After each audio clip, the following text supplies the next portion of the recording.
কোটি টাকা দিয়ে মসজিদ তৈরি করেছে, যে তৈরি করেছে সে ফজরে মসজিদে আসে না, তার ওই মসজিদকে তাকে জান্নাতে নেবে?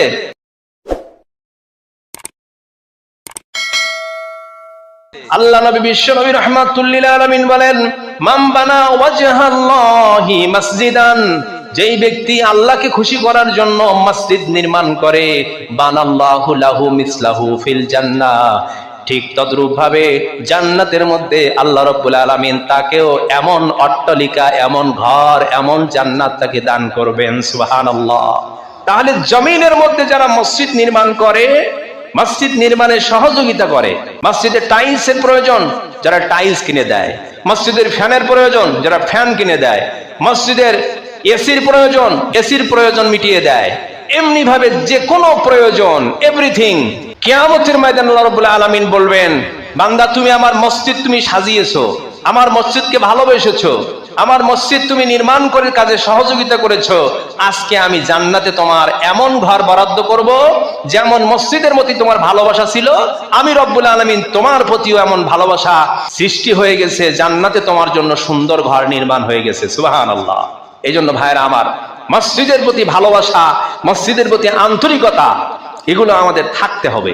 মহান রব্বুল আলামিন সূরা তাওবার 18 নম্বর আয়াতে স্পষ্ট করে বলে দেন, রব্বুল আলামিন বলেন, ইন্নামা ইয়ামুরু মাসাজিদাল্লাহি মান আমানা বিল্লাহি ওয়াল ইয়াউমিল আখির ওয়া আকামাস সালাহ ওয়া আতাজ যাকাত ওয়া লাম ইয়াখশা ইল্লাল্লাহ ফাআসা উলাইকা আই ইয়াকুনু মিনাল মুহতাদিন।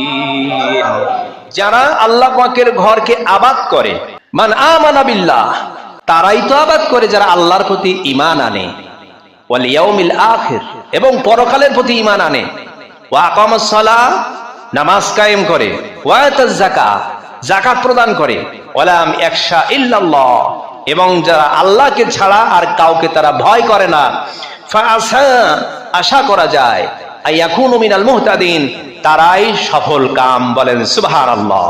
এজন্য রব্বুল আলামিন এই 5টি গুণের কথা বললেন।